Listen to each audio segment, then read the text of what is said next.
আসসালামু আলাইকুম। আপনারা দেখছেন দর্পণ Bangla news 24.com online channel.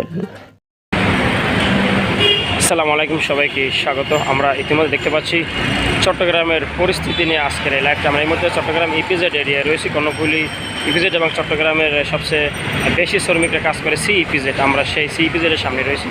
দেখতে পাচ্ছি আমরা চট্টগ্রামের পরিবেশ অনেকটা শান্ত এবং প্রচুর পরিমাণে আসলে গাড়ি চলাচলের রয়েছে। পাশাপাশি আমরা দেখেছি সব কিছু আসলে খোলা আছে।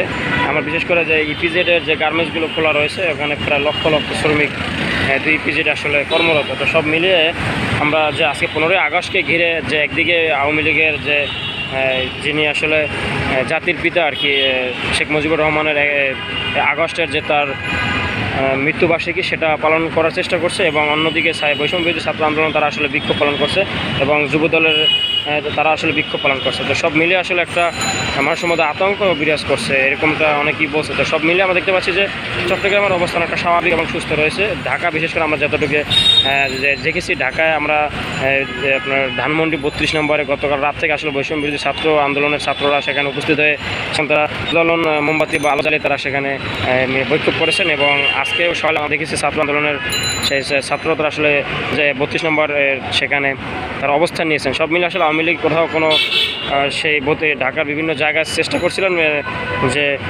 শোক র্যালি করবেন, বা যে তার মৃত্যুর যে আগস্ট মৃত্যুবার্ষিকীর যে মিছিল বা করবেন, সেটা আসলে করতে পারেন না। আওয়ামী লীগ বিভিন্ন জায়গায় আসলে বাধার সম্মুখীন হয়েছেন, এবং সর্বশেষ ঢাকা 32 নম্বর ধানমন্ডি সেক্টরে আসলে দেখছি সেনাবাহিনী এবং বিজিবি টহল দিয়ে তারা আসলে চেষ্টা করছেন সেটা থামানোর জন্য।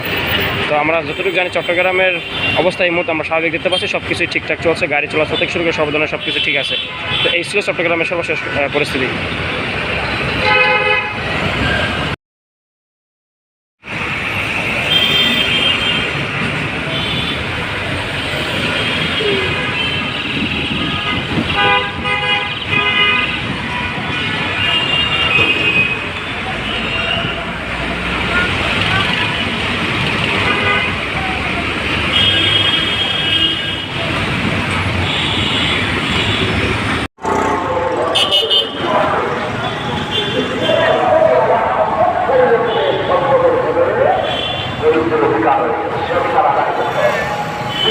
সকল মানুষের দারিদ্র দূর করে বেঁচে থাকার মৌলিক অধিকার বলছেন